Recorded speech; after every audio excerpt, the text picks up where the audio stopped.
Welcome to Climify, the podcast that connects climate scientists and design educators together so that we can help combat our climate crisis in our classrooms. The discussions on this program are geared to help you climify your syllabi to assign projects that not only teach design fundamentals, but also can have a positive impact on our climate.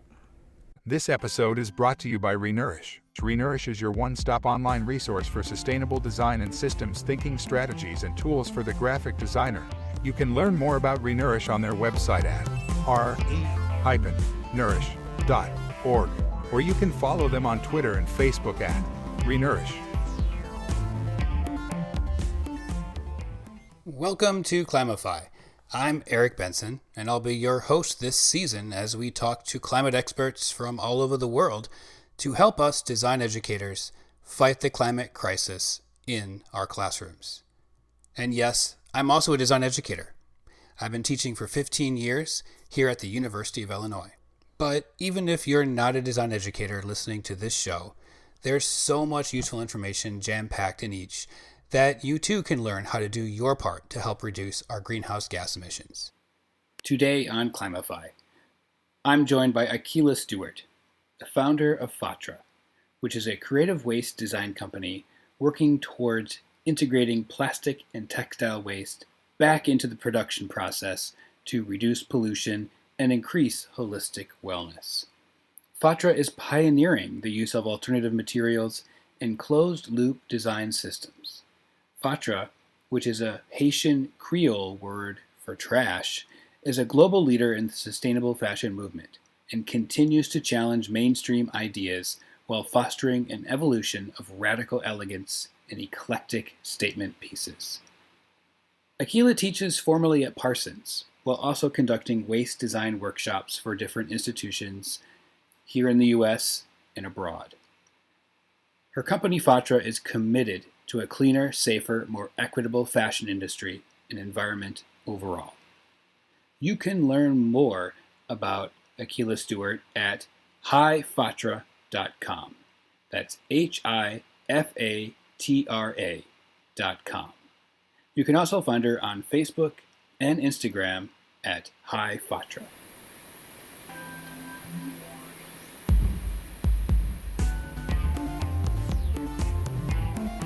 So Akilah, it's nice to meet you, and I'm glad that we were able to get this all scheduled because I know there was some stuff going on in between as life throws us curveballs all the time. So, especially as an entrepreneur, yeah, never I can imagine.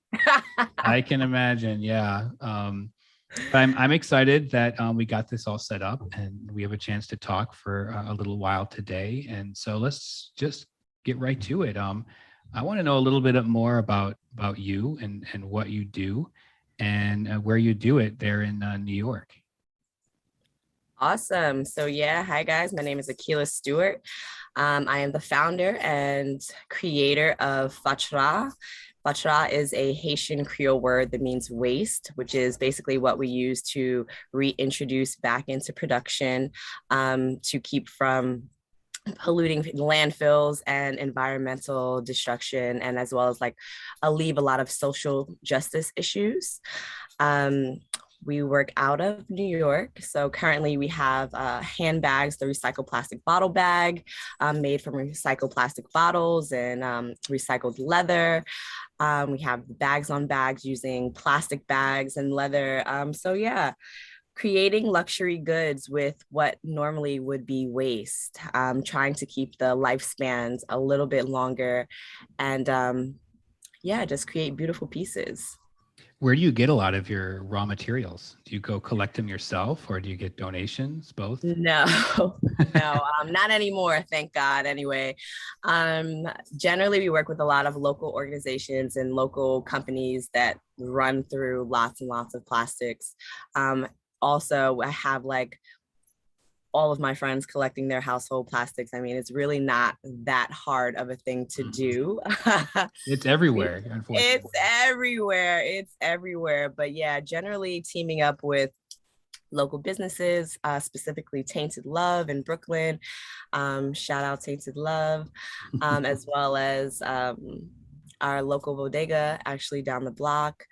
And yeah, just it's something that's really dope because you get to work with businesses, and then they're also a little bit more cognizant of like, wow, we actually can stop using this much and we'll still give you these bottles, but we can actually transfer, we can find something else that doesn't have so much plastic. And I love that they're being, they actually think about those things now. Yes, it seems like you made a dent in some of their, waste stream. Oh, for sure. And grateful for great storage to hold it all because in the beginning, yeah, like you said, when I was chasing all of the waste, after a while, I was like, oh gosh, where am I gonna, as people started to know me, everywhere I went, there was like, oh wait, we got something for you. So then it's like, oh my gosh, where am I gonna put all this stuff? Sometimes it's like, oh, we have pounds of Yeah, where do you put it? Well, we have storage. Okay, not in your apartment or anything in the corner. Yeah, I mean, I can barely hold all this rack of leather here. Yeah, back in the day, I was making some furniture out of those coffee sleeves that you'd get when you order, coffee. Yeah, the corrugated ones, and I had to dumpster dive to get them, and that wasn't fun. But I got a lot of them, and so my apartment was full of coffee sleeves. It smelled interesting, I'll say that. And I'm sure cardboard already has a very interesting smell. Yeah. I do when you go to warehouses and it's just lots of cardboard, or even when I use the cardboard, because I generally ship my things in recycled cardboard. So yet again, I go to businesses once they flatten their boxes, and I use that to ship my items in. But yeah, those back rooms. Interesting. Yeah. Combine that with like the burnt coffee smell from Starbucks, and it's kind of rancid after a while. But so basically, the whole idea of Fatra is to create more infrastructure so that people don't have to go to those extreme lengths, and you just create, a point where you can already interject, like the company is already going to funnel those goods through a program or an organization, which is Fatra. So there's lots of places that have tons and tons of waste. It's just to have the creative ideas to keep coming up with new products or new uses for them that has longevity. And also, it's not just going to contribute to creating another product that will also lead to waste after one time. So definitely creating products that you can reuse at least 3 times. So you're not only creating products, you're creating the system as well. Yeah, it's that's the most important part. I think that's a lot of what kind of made me create Fatra, is because I was living in Hawaii and I saw a lot of people talking about zero waste. And for me, zero waste is a myth. Mm-hmm. Honestly, every living organism creates waste. That's just the reality. From our cellular structures to, animals, humans. It's just that we've started to create waste at such a rate because of the disposability society that we're living in. So I think that ultimately what we need to do is much like nature and take the waste and reintroduce it back into our lives in some way, shape, or form, as well as look at analyze where we're having the most waste and how we can mitigate that in the beginning of design process versus trying to see where we're going to put all the waste, especially since now, thank God, the global majority is pushing back and saying we don't want sheer waste. Right. So now we really have to kind of figure out, well, what are we going to do with it? It forces us to kind of look at our own actions and look at our own manufacturing production and seeing, hey, this is really a broken system. So definitely looking at more creative ways to integrate it, because that's what nature does, and nature doesn't quite have those same types of issues, or even when our body has that types of issue, when cells are wasting and maybe it's getting into the bloodstream, then we become sick. So that's just with everything. We just need to figure out a healthy way to deal with our waste versus trying to say zero waste. I feel like we definitely go to extremes. Sounds like the new greenwashing term, right? Zero waste is becoming like a greenwashing term. I mean, everything is becoming a greenwashing term at this point, honestly. But I mean, I just think overall the whole idea of it is not logical. It's not logical. How are you going to create zero waste? So you mean even just from a bodily function, so you're never going to excrete? Like, you would so you're probably never die. going to, like, it just doesn't make sense to me. And I just Sure. I also think that's why people are very discouraged from trying to be more sustainable, because they see how hard it is to be zero waste, and it just discourages them from doing anything at all. But I'm just here to let you know that I think zero waste is a myth, and do what you can where you can, and just make smarter decisions when you can. And I think if you're already thinking about it, that's already a start for sure. That clip is really good advice, because I know personally I'm always disappointed.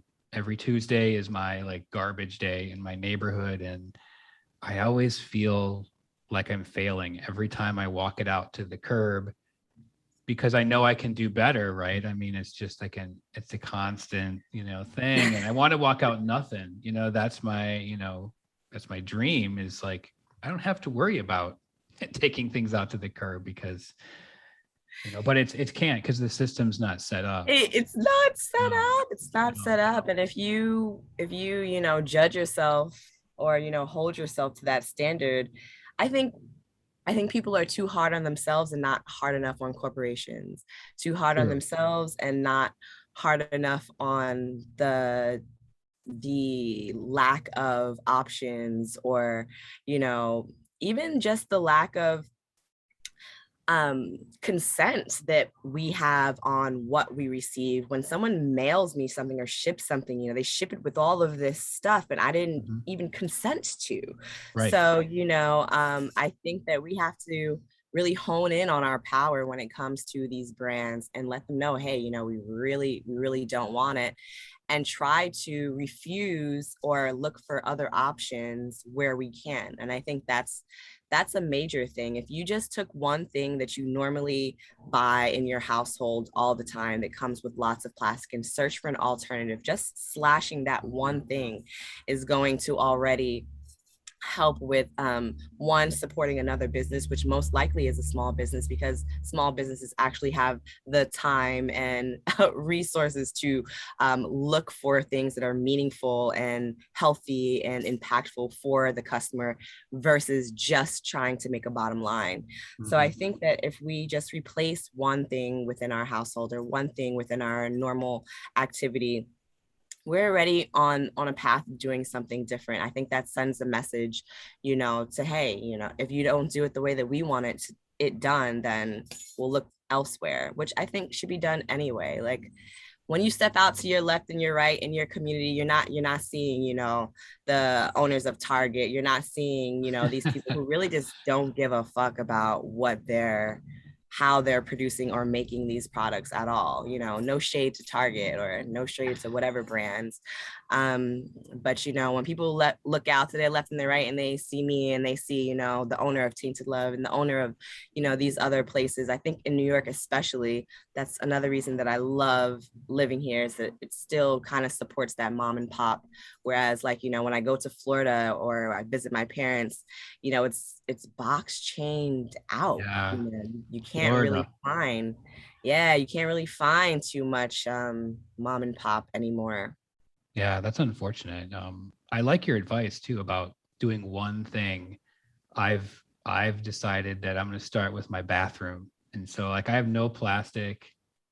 I use I can use bar soap, but I've heard it's getting better. So people with longer hair, different textures of hair, can use the bar shampoo, I should say. So I've been able to get rid of all the plastic products in my bathroom, including toothpaste and toothbrush. And so I feel I feel good about that, but still, like, on Tuesday I still feel guilty going out to I mean, yeah, no, you shouldn't, because so I always talk about positive reinforcement versus fear-based reinforcement, or just negative, or pessimistic reinforcement, and that guilt is not going to make you work harder or look for other types of alternatives. That guilt is actually going to stop you where you are, stunt your growth, stunt your progress, and say, fuck it, I'm not doing enough.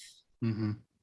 So do more positive reinforcement. You've done your bathroom. That's amazing. Like, you know what I mean? Yeah, you know, that's amazing. And I think from there, I think also once you start thinking about it, you start to see other products all the time. Like, oh, wow, there's also this, there's also that, you know. So you've done your bathroom. That's awesome. That's amazing.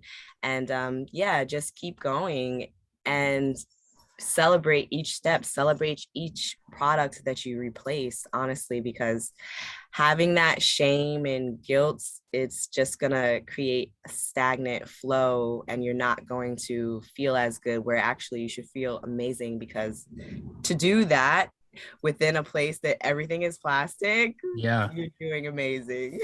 Yeah, and I think designers too can take that same strategy, right? With, you know, they're working for a client or something, and they can celebrate a success where they eliminate, you know, they change the way that that client does whatever they're doing for the better, right? Oh, definitely. But I mean, that's you get into the great point, because I talk about this all the time, and we're talking about creativity and viability, right? Like we're always looking to make money. Mm-hmm. When you're talking, you can create, but a lot of times only so far, especially when you're within these companies that just basically want to increase the bottom line. So yeah, it gets sticky for sure. I mean, I think just putting it on the designer is also, it's hard. Any individual is hard. We really have to focus on the system. We have to focus on the larger web that keeps us in that thing. The designer, I'm sure, could have created thousands of options. However, we're probably kept to this many options, you know what I mean, because Right. of making money. So but I also think that at least as designers, we can challenge, we can push back, we can you know, we can recommend. I think there's definitely that option. If they're saying stay within this you know, this plastic range or within these limits, we can always do that, but also show the benefits of not doing that. I think always bringing it to the table is the best option as designers, not just complying, or not just, you know, going with the flow, but actually introducing something that maybe they never had the time or never had the desire to actually want to sit down and learn about.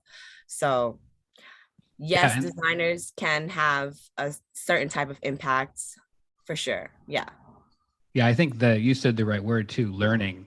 Like that's the key. Like if you're a designer, you need to learn more about this, or else you can't really do what you just suggested, because, you know, you don't have the skill set, that, you know, the tool set up there in your head to push back, right? You know, if you're just Exactly. used to complying all the time. I want to ask you about your time in Hawaii, because I think that when you said you learned the term zero waste, when was that for you in your life? Were you really little? Because I'm always intrigued by how people get on this journey, you know, because I got on this journey, you know, where I'm like dedicated for the rest of my life, you know, to fight, you know, the climate issues and inequality. I'd love to also hear about that as well on your end, Eric. Like, oh, what wow, made you make your denim bags? Like, you know, like, let me know about that. No, I lived in Hawaii. I think I moved to Hawaii. What is this, 2021? It is. I want to say 2014 to 2018. Mm-hmm. Yeah, I think I lived in Hawaii from 2014 to 2018, moved to Italy 2019, and then I came back to New York for the last 2 years, 19, 20, 21. Yep, that's actually Hawaii to Italy to New York. Yeah. I'm jealous. I'm really jealous of this. Oh, no need. I mean, everyone is the captain of their own lives, so you can do it too. That's true. Yeah. So what about it? When did you encounter that term? Was it something that Was it someone you met? Was it just, Well, I mean, living on an island that is, surrounded by water, as well as having very high tourism rates, tourists tend to treat places with a little less dignity and respect as people who actually live somewhere. I mean, Hawaii is a very politically layered place in general, but I think, local people living in Hawaii definitely was very fed up with the amount of, floaty waste. People, believe it or not, you go out to the beach, you have great times on the floaty and leave the floaties. The beach has floaties. The beach has plastic bottles. Then we have straws, and we have, an abundance of wild sea marine life. And it just interferes with all of that. And it also interferes with how local people get to live, as well as being bombarded with lots of tourists and kind of playing second fiddle because tourism brings in a lot of money for the island. So I think that while there, the people were just kind of fed up, and they were like, zero waste, we need zero waste, we need to take care of the beaches more, we need to take care, we don't want our marine life dying. It's something that's very in your face when you're on an island in the middle of the ocean, the Pacific. So that's kind of where I came to learn about that term. However, that's not the first introduction to zero waste or reuse that's in my life. I mean, I think as a daughter of two immigrant parents from the Caribbean, it's just what you do. It's very cultural. It's a cultural aspect to be quote unquote sustainable. And I honestly, it's very saddening and disheartening because indigenous people have already had these practices forever. And not only have they only had these practices forever, such as local indigenous Hawaiian peoples, indigenous people to the Caribbean, indigenous people all over the world have their practices, but those practices were also taken and demonized, called barbaric, called backwards, and then it was stolen, repackaged, and then resold as sustainability. So that's what makes me flip shit over. Yeah. Wow. And not only now that the idea, that cultural aspect of sustainability has been stolen, demonized, it has been repackaged, whitewashed, and now the same people who already always had those practices cannot even get the platform that it is that they deserve. And I think it's just kind of funny that we're talking about climate change and everyone needs to be on board. However, we're still going to the same people. When I look at a lot of sustainability spaces and climate change spaces, it's a whole bunch of white people. And I'm like, what in the hell do y'all know about climate change? And what in the hell do y'all know about sustainability? Because ultimately, the people who have been foraging or stewards of the land are indigenous people. So if we want to really correct the trajectory of where we're going, we need to go back to those people and ask them for their knowledge and accept their experience as truth. And also accept that for a very, very long time, we had to be sustainable out of sheer necessity. Because we were locked out. There were, whites only doctors, whites only food, whites only. So we had to create for ourselves. We had to do for ourselves for our survival.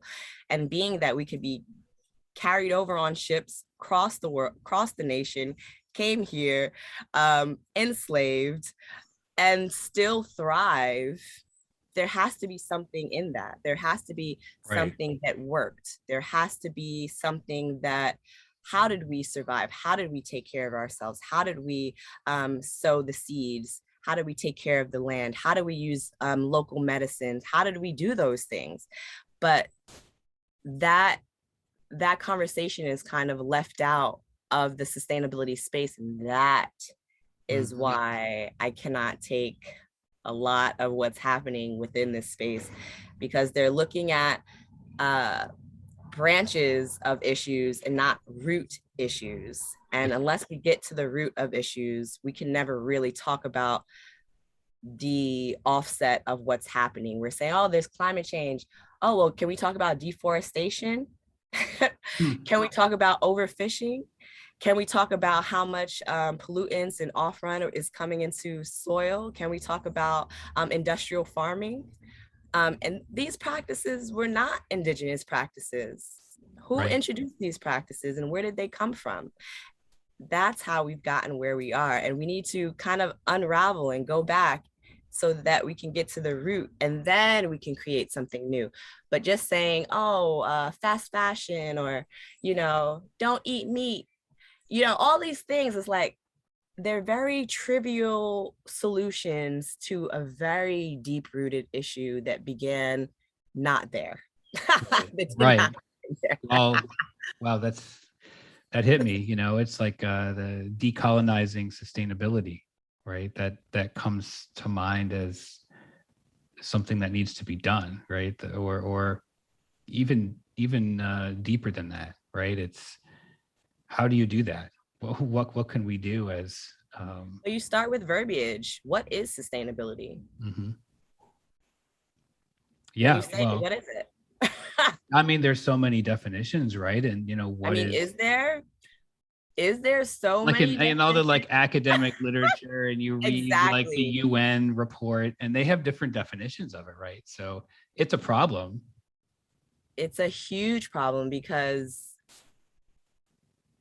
when I say tree, you're thinking shrub, and I describe, and I'm like, and it's tall and branchy, and you're thinking shrub, you're like, our solutions are going to be very different. Your solution is going to be for a shrub, a bush, mm-hmm. short, wide. My solution may be for a red oak, tall, long. Mm-hmm. So if we're not describing sustainability as the same thing as being inclusive, and using language that everyone can understand, and using experiences that everyone can relate to, whose grandmother didn't have the cookie container that also was, holding other things? Who's, person who didn't take the shirt that had the holes, and now, you use it to wipe your floor, wipe your mirrors, wipe off things. That is what sustainability, not, $400 dresses made of organic cotton coming from the mountaintops of the Himalaya. We have to really get to the root of what we're talking about, and we have to utilize language that is inclusive. And not only that, but the examples of what sustainability is has to be one that already shows what people are already doing is good, and we just need more of that, not making people think that they need to have a whole new life or a whole new social economic status in order to be sustainable. Mm-hmm. Rastafari, dealing with natural elements, only utilizing natural herbs and medicines and fibers for their clothing, and veganism already is Rastafari. Like, there's so many examples of Black culture that is already sustainable. Right. But we're not looking to these people to be the example of sustainability, because why? Because at the end of the day, you're using sustainability for another ploy to really divide or be classist or make money. When is it never about, and when is it ever not about making money? You know what I mean? So, and that's also not what sustainability is about. Sustainability is about giving the knowledge so that you can sustain yourself in case there is no third party. However, they're trying to give us the third party and saying that's sustainability. Sustainability is that I teach you how to heal yourself. You don't come back to me. It's not a continual, I milk you for this same thing. If I teach you something, I teach you how to sew, I teach you how to create, I teach you how to make your food, make it last longer. You don't come back to me. Right.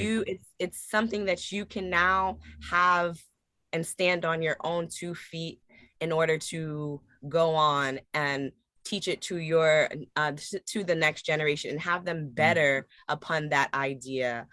It's a foundation to create better. It's a foundation to create safer, cleaner.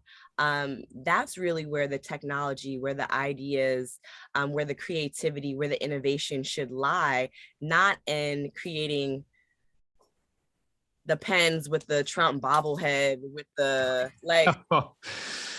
creating just wild things that we have no need for, but actually creating, like there's a woman, I think a 70-year-old woman who created a suture with beet dye, and if there's an infection inside of you, the beet dye will change, the suture color will change.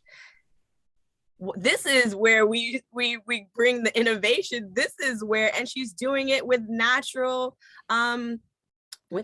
resources, you know what I mean? But I think we're so focusing on designing things for the self and for the ego and for the notoriety that we're not thinking about the collective, or thinking less about how we can build upon what has already been laid down and making it better, And I also think that people, as much as people say that they want to create things that is better for the world, if that's the case, why don't you collaborate with other people who are doing something in your field? Why do we have to have several hundred of the same thing? Because there's this competition more than collaboration, when instead of having 500 little balls spread out all over the floor, we can start to have building on top of things. But yet again, it's like, oh, well, that's my idea, that's my intellectual property, that's mine. Do you want to create something one time that's amazing, or do you want to be the catalyst for something that's amazing in the long term? So designing for the common good, not just for yourself. Designing for the common good, yes, for sure. I mean, but it's both. I think there still can be individual fulfillment in knowing that you played your part, that you've done your role to make something better.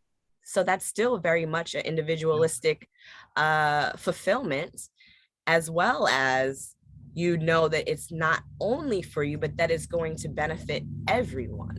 Right. So I'm not saying not to design for your individual fulfillment, but I think that anytime that you do anything to contribute, you give, you do something for the higher good or for the larger collective, that you also feel good.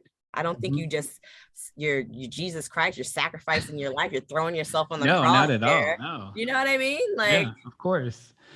Well, there's so many things running through my head after what you said. And I guess sleep on it, call me in the morning. Yeah, I'd love to. I guess the first thing that comes to my mind though is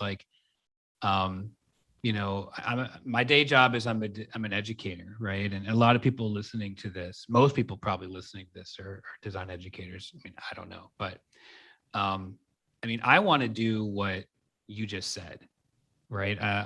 I've dedicated my life after the year 2004 is when it all kind of gelled in my head that I got to do something for sustainability or the climate crisis. And that includes issues with equity, equality, all of that is baked into it. And those areas will get worse because of climate, right? And the people that are already feeling it will feel it magnitude 10 times worse, who knows, right? But what can I do as from your perspective as an educator in the classroom with the students who are going to be jumping out there one day and they get to make these decisions, right? Like they have power, how do we give them like that food for thought or the tools so that they don't just perpetuate the problem that a lot of us perpetuated, maybe naively or ignorantly, That's what my main concern is after hearing everything from you is I don't want to perpetuate this. I want to change it. That's a big question. I don't know if you can answer it, but it is a very big question. I think education is very important. At Fatra, the three main things that we're looking to do is educate because we believe that once people have information, they will change the behavior, and alleviate, We believe that after you become educated, we can start to alleviate some of the issues that we're having, both environmentally and socially, and inspire. So once we begin to alleviate some of these injustices, I think people will start to see, oh, okay, the connection, and be inspired to do something else, or do something more, do something better, or do something less.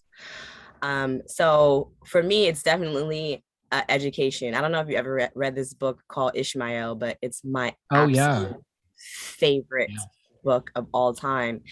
And what makes it my favorite is just because they say that we all live according to the stories that we've been told. And I think, and schools, education is the first storytelling, or the first place where we get all of these stories and we put them together to formalize, or to create an idea, paint a picture of society's past, present, and I believe that education allows the future to be to the imagination. Like, this is why you teach them the past, you teach them how that connects to where they are now, and you let them feel free to design the future. And I think that we have to tell accurate stories of the past so that we can understand where we are. We didn't just get here by fate. It's not just we had a run of bad luck. I think we really need to teach stories of people first. Sustainability is people first. You have to tell and talk about wherever you're getting your resources from to create whatever it is that you're looking to create, or design whatever it is that you're looking to design. It's going to come from someone's community. It's going to come from a place that you've never heard about, but just because you've never heard about it doesn't mean there's not people there that exist. And we need to learn more about the issues and cultural nuances that occur where we're getting our resources from. And I think that's just a place to start. I think it's in, like I said, the education, going back, telling those stories, connecting people to resource. It's not just, oh, you're getting cotton from, oh yeah, I'm just gonna order this and it's gonna come. That is coming from somewhere. Where is that coming from? And is there issues being created from where that resource is coming from? You know, we talk a lot now, people are discovering more about the pipeline, understanding, you know, where our fuel is coming from, that it actually is running through people's neighborhoods, running through people's communities that have been sacred for years. You look at Mauna Kea, and that's what I mean. You have to understand that you're not just simply getting a resource. Resources have to be extracted. Right. And you're going to extract, if you're going to extract, how long does it take for that resource to regenerate? Look at that math. Should we be using or utilizing resources this much if it takes hundreds of years to regenerate for a product or an item that is going to only have a lifespan of 10 seconds to 10, maybe 10 years if we're lucky? Oh yeah. I don't even think people keep furniture for 10 years anymore. Whereas before, furniture was like something, you know, you passed down, you kept forever. It did you well for most of your life.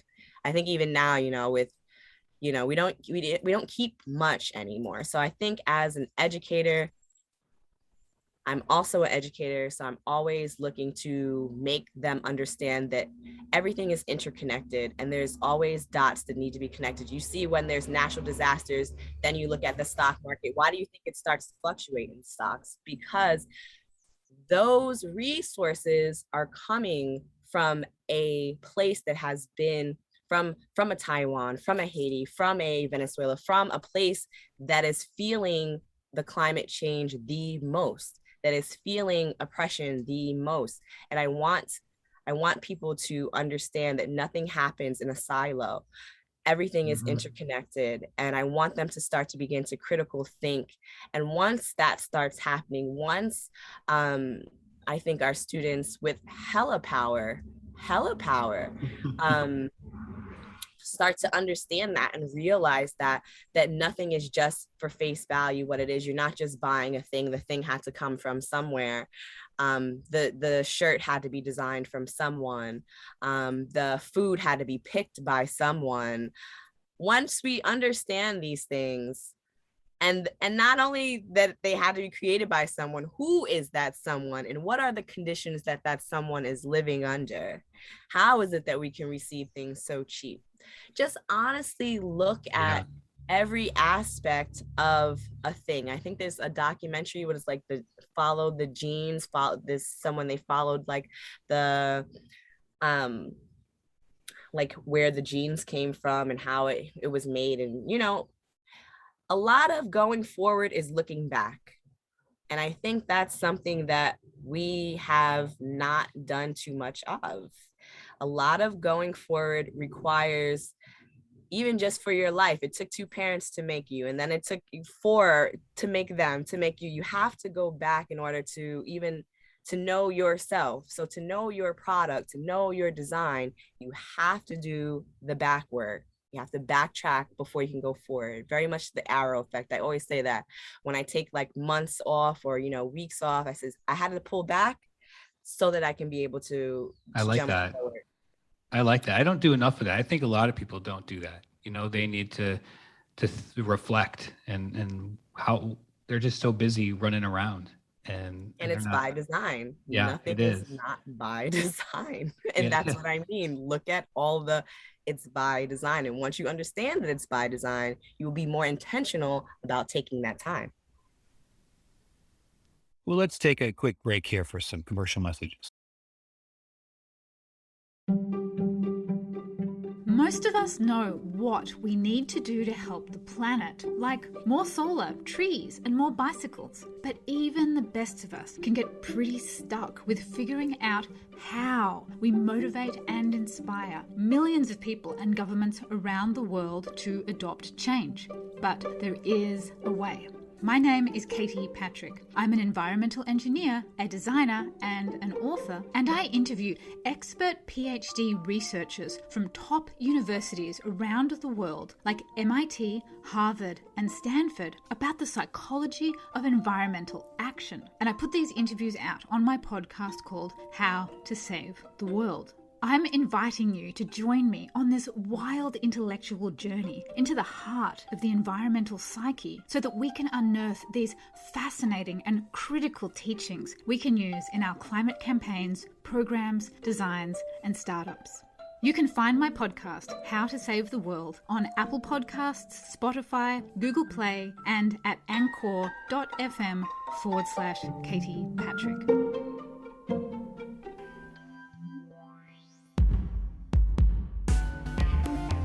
Yeah, I agree. I think it was our first guest, Jasmine Sanders, said to your point, in the classroom, if you can bring in one of those people that's working at those factories on Zoom, you know, it's hard to do, but imagine their story and what that impact would have on the students to hear, you know, what is it like to work to make that shirt that you're wearing or you know, whatever it is, right? I went to the Philippines for a while and had those conversations with groups of women, and you know, I imagine it's terrible. and the thing that makes it terrible is that it's terrible and they don't even see that it's terrible because it's the norm, because they're so used to being oppressed. Mm-hmm. That's the part that's terrible. Yeah, that's the worst part. Well, gosh, there's a million questions I have, but we're running out of time, and I know that you have something coming up here, and I just want to know, to build upon you're an educator, I'm an educator, a lot of listeners are educator, yeah, celebrate that. We have some power and we got to use it, and I'm wondering. We got hella power. Don't think you're powerless, no matter what it is you're doing. I agree. Where you spend your money, you're voting every time. So I'm agreed totally on that. And so I always ask my guests, if you know they're teaching a design class and it's about what we've been talking about on this show, what would that design project or class be about? Like your ideal situation, your ideal project, to really hit home all these points, or at least some of them, because you can't do it all in one project or class. Yeah. I'm actually working on that currently, to create my workshops and curriculum for Fatra. So definitely stay tuned for that. But definitely, like I said, the main thing for me is that everything is people. That's it. Sustainability is people. So if we're talking about we can't use the plastic straws, it's like there's so much nuance in that. What about people with disabilities? What about we're talking about plastic waste. What about people whose financial situation only allows them to buy packages, have the packages of shampoo, like just one time use shampoo. Like, I would want to teach more so about people and cultures and how that plays a role in our everyday, and how that plays a role in how things are designed, and how things are designed to either include people or exclude people. Right. How that is designed to give access to certain people. And because that's really where it begins for me right now. They're saying that the population is growing within the BRICS country, Brazil, Russia, India, China, and new economic status is being reached in different parts of the globe that all want to have this same type of convenient, wasteful lifestyle. What does that look like? It starts with people and how people live, and having people have a certain type of mentality towards environment, towards design, towards global design, not only designing for the benefits and the likes of your locality. So definitely my class would start about talking about the depths of sustainability, starting with people. Wow. Is there any good films, resources that you use or would you like to share? I'm interested. I was going to say, I don't, not for that specifically. I have a stack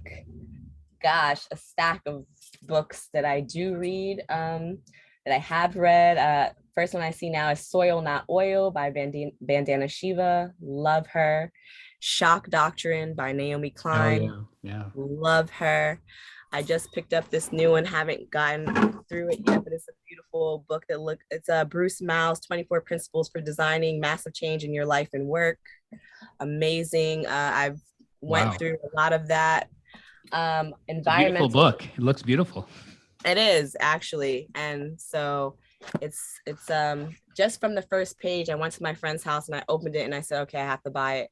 It says, design the new normal, design the invisible, always search for the worst. And that already, I was like, oh yeah, I'm sold. Wow. There is environmental racism. Degrowth, another really great book.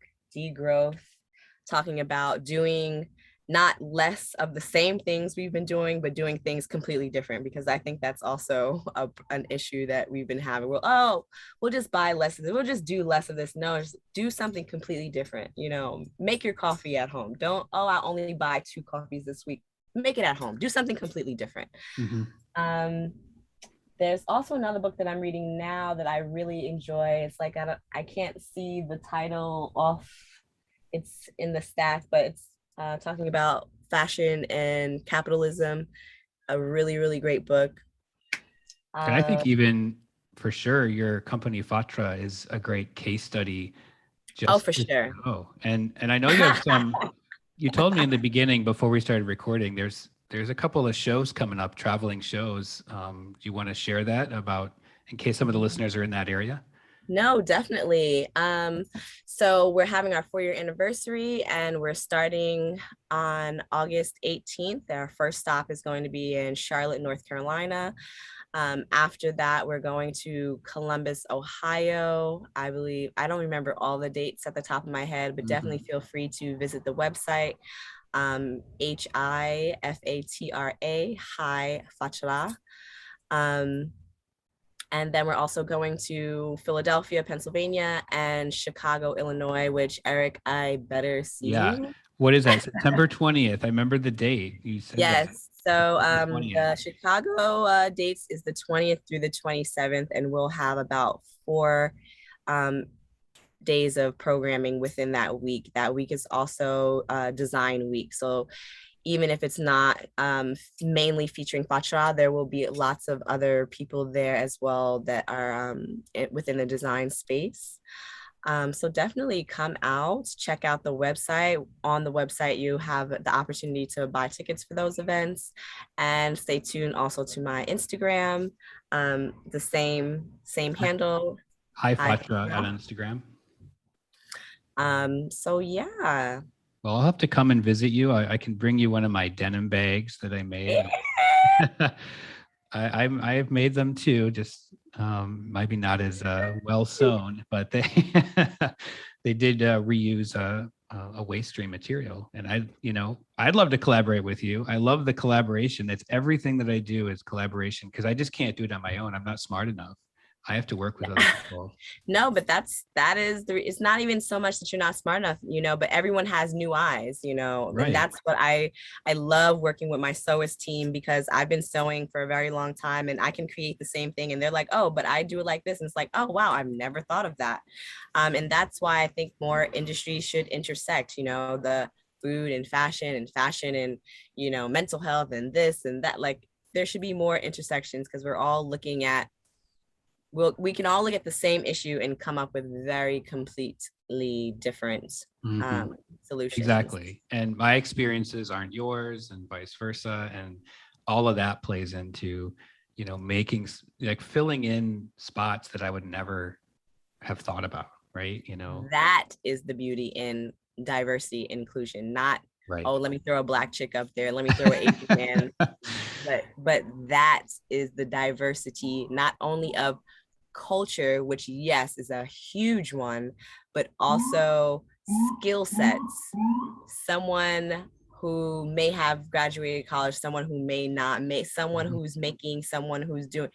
That is the D&I, not this bullshit that they're portraying for optical illusions. Right. The perception of diversity is different than the idea of inclusion, for sure. Yeah.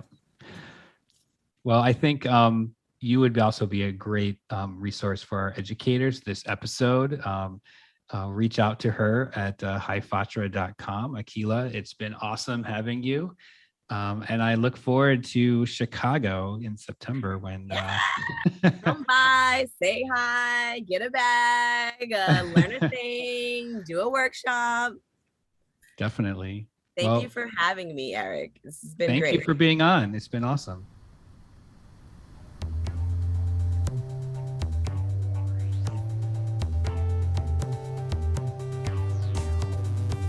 Thanks for tuning in today to Climify. But don't leave just yet. I've got more goodness for you coming up. Music. As the pandemic has really affected our friends in the performing arts, where they're unable to book shows, tour, or sometimes even get into a recording studio, I thought I'd highlight one at the end of each of our episodes. Since this is a podcast for designers, the musicians featured on each are also designers. Well, I'll turn it over to our first artist to explain who they are and the reasons behind their music. My name is Lincoln Hancock. I'm an artist, designer, and musician based in Raleigh, North Carolina. My experiences playing music in bands have totally shaped how I approach other creative and professional gigs. Everything's collaborative. Everything emerges ultimately from working with other people, contexts, and ideas. Music is just the greatest example of this because the making of it is so multifaceted and so magical. The record is just one part of its life. What you're about to hear is one facet of one piece of a project. With my friends David Mueller, Missy Thangs, and Brian Shaw. The project was called Heads on Sticks. If you like it, go to Bandcamp. There is a lot more.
Thanks for listening to Climify.